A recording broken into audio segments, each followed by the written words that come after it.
Hello guys, welcome back to my channel. और मैं हूं Ankit from Nawada Bihar, currently studying in Samara state medical university रसिया।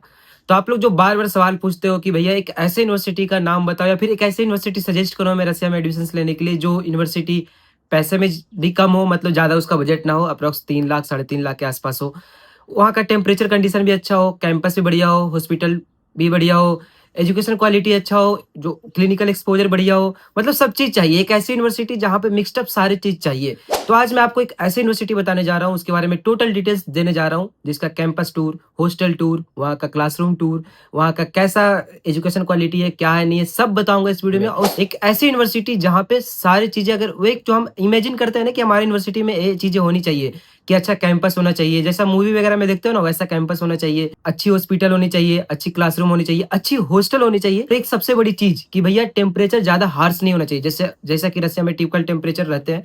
सर्दियों में यहाँ पे -30 डिग्री, -35 डिग्री। अगर अगर आप साइबेरियन रीजन्स की तरफ पढ़ने चले गए तो -40, -45 के आसपास भी चला जाता है। बट इस जगह का जो टेम्परेचर है वो आपको ज्यादा से ज्यादा मैक्सिमम -10 के आसपास मिलेगा। उतना भी बहुत रेयर है कि उतना भी टेम्परेचर जाता है, बहुत ही बढ़िया टेम्परेचर रहता है वहाँ पे। थोड़ी सबसे पहले मैं थोड़ी सी आपको यूनिवर्सिटी के बारे में बता दूं। इस यूनिवर्सिटी का नाम है कवार्दिनो बाल्केरियन स्टेट यूनिवर्सिटी। आपने सबने कहीं ना कहीं देखा होगा, one of the famous university है। पहले इसकी बजट थोड़ी सी लो थी, तो लो बजट की one of the best university थी। बट अब रसिया के सारे यूनिवर्सिटी में फी बढ़ गए, तो यहाँ का भी फी थोड़ा बढ़ गया। फी भी बताऊंगा कितना है, इसका हॉस्टल फी कितना है, यहाँ का ट्यूशन फी कितना, सब बताऊंगा। दूसरी चीज है कि यूनिवर्सिटी सिचुएटेड कहाँ है। तो आप यहाँ पे मैप में देख सकते हो, ये रसिया के साउदर्न रीजन में सिचुएटेड है, एक सिटी में जिसका नाम है नालचिक। बाल्केरियन स्टेट है, रसिया की बाल्केरियन एक स्टेट है, वहाँ की जो कैपिटल है वो है नालचिक। यहाँ पे यूनिवर्सिटी सिचुएटेड है। ये पूरी जो शहर है नालचिक, ये पूरी माउंटेन से घिरी हुई है। अच्छे सुंदर सुंदर माउंटेन्स है, घूमने के लिए बहुत प्यारी प्यारी जगह है। एक वहाँ पे अगर आप जाओगे ना, तो जैसे वेकेशंस में लोग वहाँ पे जाते हैं, मैं भी गया था घूमने के लिए वहाँ पे। तो एक बढ़िया सा लगेगा कि आपको कि भाई एक शांति जो चाहिए हमें, जैसे इंडिया में मनाली वगैरह घूमने जाते हैं ना, तो एक शांति सा लगता है, वैसा ही शांति के लिए आप ये जगह जा सकते हो। दूसरी बात करूँ यहाँ पे टेम्परेचर वगैरह का, थोड़ा डिटेल्स में आपको बता दूं।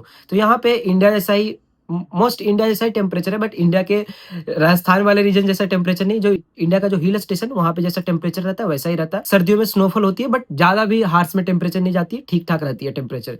अगर यहाँ के लोग के बारे में बता दूं, तो लोग यहाँ के एज यूजुअल रसिया के लोग काफी ज्यादा कोऑपरेटिव होते हैं, अच्छे लोग हैं।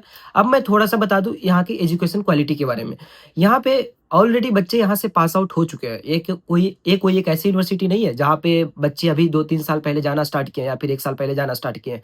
यहाँ पे बहुत पहले से बच्चे पढ़ रहे हैं। आप लोग कोई भी यूनिवर्सिटी बताते हो, बोलते हो क्या भैया एनएमसी रूल्स को फॉलो करती है, डब्ल्यूएचओ के गाइडलाइंस को फॉलो करती है। देखो सिंपल सी बात है, इसके जानने का तरीका यही है कि अगर कोई भी यूनिवर्सिटी से बच्चे ऑलरेडी, इंडियन स्टूडेंट्स की बात कर रहा हूँ, पास आउट है, मतलब वहां से बच्चे, इंडियन बच्चे पास आउट होके इंडिया में एफएमजी एग्जाम क्लियर करके इंडिया में एज ए डॉक्टर प्रैक्टिस कर रहे हैं, मतलब वो यूनिवर्सिटी ऑलरेडी सारे रूल्स को फॉलो करती है। तो इस यूनिवर्सिटी से भी बहुत सारे, लगभग 3 से 4 बैच ऑलरेडी पास आउट हो चुके हैं, और यहाँ पे ऑलरेडी यहाँ के बच्चे इंडिया में जाकर प्रैक्टिस कर रहे हैं। यहाँ के अगर एफएमजी पासिंग परसेंटेज की बात करूँ, तो ऑन एन एवरेज 30% के आसपास रहती है, जो कि एक काफी बढ़िया परसेंटेज माना जाता है। अगर कोई भी यूनिवर्सिटी का 30-40% है एफएमजी पासिंग रेशियो, मतलब वो one of the best university है। क्योंकि यहाँ पे बच्चे भी आते हैं, सब बच्चे आप पढ़ने नहीं आते। सिंपल सी बात बता दो, आप यूनिवर्सिटी में आओगे, देखो कि सारे बच्चे पढ़ने वाले नहीं है, और जो बच्चे पढ़ते हैं, थोड़ा बहुत भी रेगुलर पढ़ते हैं, तो बच्चे आराम से एग्जाम क्लियर कर लेते हैं, एफएमजी के एग्जाम क्लियर कर लेते हैं।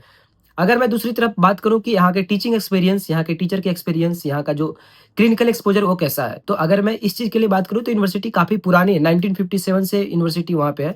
और वो बाल्केरियन स्टेट की one of the biggest university है, और वही एक स्टेट यूनिवर्सिटी है। ऐसा भी नहीं है कि वो कोई प्राइवेट यूनिवर्सिटी है, स्टेट यूनिवर्सिटी है, और बहुत ही बड़ी यूनिवर्सिटी, बहुत ही पुरानी यूनिवर्सिटी है। तो नो डाउट वहाँ की एजुकेशन क्वालिटी, वहाँ का जो टीचर का एक्सपीरियंस है वो बहुत ही ज़्यादा है। अगर मैं पार्टिकुलरली बात करूँ इंडियन स्टूडेंट्स के लिए, तो इंडियन स्टूडेंट्स के लिए भी उनका एक्सपीरियंस काफ़ी बढ़िया है। 6 साल के लिए पूरी इंग्लिश में पढ़ाई होती है, क्योंकि वहाँ पे बच्चे ऑलरेडी बहुत पहले से पढ़ते आ रहे हैं। अभी मैं आपको उस यूनिवर्सिटी का थोड़ा हॉस्टल टूर दूंगा, जो मैं लास्ट ईयर गया था, तो मुझे मौका मिला था वहाँ के हॉस्टल वगैरह विजिट करने के लिए। तो ये आप ये हॉस्टल देखो, देखो ऐसा रहेगा रूम, और सामने रहेगी ये पहाड़। और जो पहाड़ दिख रहा है ना, उसके जस्ट पीछे है जो शायद यूरोप का सबसे बड़ा, मतलब हाईएस्ट पीक है यूरोप का। मुझे उसका नाम नहीं पता एग्जैक्टली, मैं यहाँ पे लिख दूंगा सामने। उधर भी लोग हैं, रहते हैं, गांव टाइप का बना हुआ है कुछ। सही है यहाँ पे।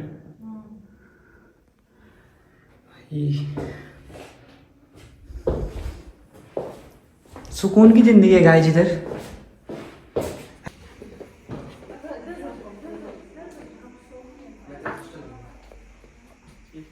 आपने देखा कितनी प्यारी हॉस्टल है ये, मतलब मैं गया था तो मैं खुद चौंक गया था कि भाई इतनी प्यारी हॉस्टल कैसे हो सकती है? मतलब पहाड़ों के बीच में, मतलब यार हर तरफ पहाड़ था, मतलब पेड़-पौधे लगे हुए, बहुत ही सुंदर, मतलब एक सीनिक सा व्यू जो होता है ना वैसा था। और हॉस्टल से जस्ट सामने आपको माउंटेन दिखती है, उस माउंटेन का नाम यहाँ पे मैं ड डाल दूँगा, अभी मैं भूल चुका हूँ। पूरे बर्फ से घिरा हुआ वो रसिया का one of the biggest mountain भी है। तो काफ़ी प्यारी हॉस्टल है और इस हॉस्टल का जो प्राइस है पर ईयर, मैं पर मंथ की बात नहीं कर रहा हूँ, कंफ्यूज मत होना। पर ईयर जो है वो 10 से 16,000 रुपया पर ईयर है। अगर इतने कम रेट में इतना बढ़िया हॉस्टल मिल रहा है, मतलब गवर्नमेंट काफ़ी ज़्यादा इस यूनिवर्सिटी पे इन्वेस्ट कर रही है। अगर मैं बात करूँ कैंपस टूर की, जो मुझे सबसे ज़्यादा अट्रैक्ट किया था, क्योंकि मैं समारा में पढ़ता हूँ, ऐसा नहीं समारा खराब है, Samara one of the best university है रसिया के। बट वैसा कैंपस भाई मुझे मेरी यूनिवर्सिटी में नहीं दिखा था। इस कैंपस का वीडियो देखो आप ये अंदर का कैंपस है कुछ। भाई साहब यहाँ का कैंपस देख के मुझे ऐसा ही प्यार हो गया कैंपस से ही, सच बोल रहा हूँ। भाई बिल्कुल ही अलग ही फील आ रहा है इंडिया वाला, बिल्कुल ही नहीं लग रहा है मेरे से मैं वापस से इंडिया में आ चुका हूँ। और यहाँ का थोड़ा सा कल्चर भी इंडिया जैसा ही है, मतलब एशियन कल्चर है, यूरोपियन कल्चर थोड़ा कम है। और मैं सुबह पहन के आया था हुडी, लेकिन अब मुझे लग रही है गर्मी। अभी मैं जा रहा हूँ इधर कैंपस के अंदर, जिस समझ में नहीं आ रहा, बस ऐसे ही घूम रहा हूँ, जिधर मन कर रहा है घूम रहा हूँ बस।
तो कैंपस देखने के बाद मुझे लगा था कि यार, मतलब एक ड्रीम कॉलेज होता है वैसा ही सेम टू सेम था। तो आपने हॉस्टल देख लिया, कैंपस देख लिया, अब थोड़ा बहुत आप क्लासरूम का वीडियो देख लो। ये जो मैं अभी आप वीडियो देख रहे हो, मैं वहाँ पे बच्चे क्लासेस वगैरह बहुत सारे ले रहे थे। तो मुझे थोड़ा मौका मिला था वहाँ पे देखने के लिए, क्योंकि मैं अपने दोस्तों वगैरह से मिलने गया था। तो मैंने वहाँ से परमिशन लिए थे, क्या मुझे, क्योंकि मैं फर्स्ट टाइम, मुझे उस यूनिवर्सिटी के बारे में ज़्यादा नॉलेज था नहीं। तो मैं जब फर्स्ट टाइम गया देखने के लिए, तो यार तो मैं खुद चौंक गया कि भाई इतनी प्यारी यूनिवर्सिटी, इतनी अच्छी यूनिवर्सिटी यहाँ पे है, फिर भी मैक्सिमम लोगों को पता नहीं होता। देखो एक सिंपल सी बात आपको मैं बता दूं, जो इंडियन एजेंट्स होते हैं, जो लोकल एजेंट्स बोलूं या फिर जो भी एजेंट्स होते हैं, वो आपको सही यूनिवर्सिटी बताते ही नहीं है। सच्चाई है ये। आपको ऐसे यूनिवर्सिटी बताएंगे जहाँ पे उनकी थोड़ा बहुत चलती हो, मतलब जिस यूनिवर्सिटी से वो टाई अप कर रखे हैं, जहाँ से उनको ज़्यादा फायदा हो, वो उस यूनिवर्सिटी के बारे में आपको यूट्यूब पे आप जाओगे उनसे मिलने, भर भर के नॉलेज देंगे। बट जैसे उनसे आप दूसरी यूनिवर्सिटी के बारे में पूछने लगोगे कि सर उस यूनिवर्सिटी के बारे में बताओ, वो डायरेक्टली आपको नेगेटिव पॉइंट बोल देंगे, ऐसा है वैसा है, ये है वो है। नहीं यार, खुद से रिसर्च करना, क्योंकि एजेंट्स लोग का, ये जो भी एजेंट्स है, कंसल्टेंसी बोलो जो भी बोलो, इनका सिंपल सा फंडा है, जहाँ पे इनको ज़्यादा पैसा मिलेंगे वहाँ आपके एडमिशन्स कराएंगे। और जहाँ पे इनके एडमिशन्स नहीं करा सकते, मतलब जहाँ पे इनकी पकड़ नहीं है, उस यूनिवर्सिटी को डायरेक्टली, मतलब बिना सोचे समझे खराब बोल दें कि भाई ये यूनिवर्सिटी खराब है, यहाँ पे मत जाना। 5-10 आपको ऐसे पॉइंट बता दें कि ये है, वो है। मतलब इनकी बातें सुन के लगेगा कि आपको कि भाई सच में, मतलब सेल्फ डाउट में आप आ जाओगे कि यार जाना चाहिए, नहीं जाना चाहिए। बट मैं आपको फिर से बोल रहा हूँ, रसिया में बहुत ही प्यारी-प्यारी यूनिवर्सिटी है, बहुत ही अच्छी-अच्छी यूनिवर्सिटी है। हर एक चीज़ में बस आपको रिसर्च करना होता है। तो यही मैं पिछले 6-7 दिन से रिसर्च कर रहा था कि मैक्सिमम जो लोग पूछ रहे थे, भैया 3 से साढ़े 3 लाख रुपए के बीच में यूनिवर्सिटी बताओ। तो फाइनली मैं आपको ए यूनिवर्सिटी सजेस्ट करूँगा। अगर आपका बजट 3 से साढ़े 3 लाख रुपए पर ईयर है, तो आप ए यूनिवर्सिटी जा सकते हो। अब मैं थोड़ा फी स्ट्रक्चर की बात करूँ, पैसे की बात चली रही तो फी स्ट्रक्चर की बात करूँ, यहाँ पे फी स्ट्रक्चर वगैरह कैसा है। तो इस यूनिवर्सिटी का जो फी स्ट्रक्चर है, वो है 3,24,000, 3,24,000 पर ईयर, नॉट पर सेमेस्टर। बहुत सारे लोग देखते होंगे पर सेमेस्टर का फी बताता है, मैं पर ईयर की फी बता रहा हूँ। 3,24,000 रुपया पर ईयर यहाँ की यूनिवर्सिटी फी है। और यहाँ का जो हॉस्टल फी है 10 से 16,000 के बीच में आएगा। मतलब अगर मैं टोटल चीज मिला दूं, medical insurance, medical checkup, visa extension, सब कुछ मिला दूं, तो 3.5 लाख रुपया पर ईयर में आपके यूनिवर्सिटी ये आ जाएंगे। और इस बजट में ये यूनिवर्सिटी रसिया का one of the best university है। अगर मैं इसके अलावा बात करूं कि सिटी कैसी है, सिटी मैंने जैसा बताया काफी प्यारी है, अच्छी सिटी है। मतलब टूरिस्टिक सिटी है, घूमने लायक जगह है। अगर आप कभी रसिया में आओ तो मैं आपको ये सजेस्ट करूँगा ये सिटी जाके घूमना। अगर आपको शांति चाहिए तो जाके घूमना, बढ़िया सिटी है, ठीक है? अब मैंने सारी इन्फॉर्मेशन दे दी है, तो अब क्या एडमिशन यहाँ पे कैसे होता है? मैक्सिमम लोग ये सवाल पूछेंगे एडमिशन यहाँ पे कैसे होते हैं? तो यहाँ पे कुछ दिन और एडमिशन्स होंगे, अभी स्टार्ट है एडमिशन बहुत पहले से रसिया में ऑलरेडी 2 महीना पहले से एडमिशन स्टार्ट है। तो यहाँ पे ऑलरेडी एडमिशन स्टार्ट है। यहाँ पे आधार कार्ड आपकी नीड होती है, बेसिक जो डॉक्यूमेंट्स होती है आधार कार्ड और क्लास 10th की मार्कशीट, अगर 12th की मार्कशीट आपकी आ चुकी है तो क्लास 12th की मार्कशीट, ये चीज़ें देकर आप यहाँ से रजिस्ट्रेशन करवा सकते हैं। तो रजिस्ट्रेशन करवाना किससे? किसी भी एजेंट से गली मोहल्ले में जाकर रजिस्ट्रेशन करवा लेना है क्या? नहीं, आप हमेशा रजिस्ट्रेशन ऑफिशियल कंसल्टेंसी से ही करवाना। अगर आपको नहीं पता है कि कौन सी यूनिवर्सिटी के कौन इन ऑफिशियल कंसल्टेंसी है, तो आप मुझे व्हाट्सएप पे टेक्स्ट कर सकते हो। यहाँ पे जो मेरा व्हाट्सएप नंबर गिवन है, मैं आपको बता दूँगा। तो बस इस वीडियो में इतना ही। अगर आप कन्फ्यूज़ हो रसिया में एडमिशन्स वगैरह को लेकर कि कौन सी यूनिवर्सिटी में एडमिशन कराओ, कौन से यूनिवर्सिटी में एडमिशन नहीं कराओ, तो आप इस यूनिवर्सिटी को कंसिडर कर सकते हो, काफ़ी अच्छी यूनिवर्सिटी है। इसके बारे में अगर आपको ज़्यादा इन्फॉर्मेशन चाहिए, तो आप मुझे व्हाट्सएप पे टेक्स्ट कर देना, आपको डिटेल्स में सारी इन्फॉर्मेशन दे दूँगा। मिलता हूँ आपसे अगले वीडियो में, तब तक के लिए bye bye and take care.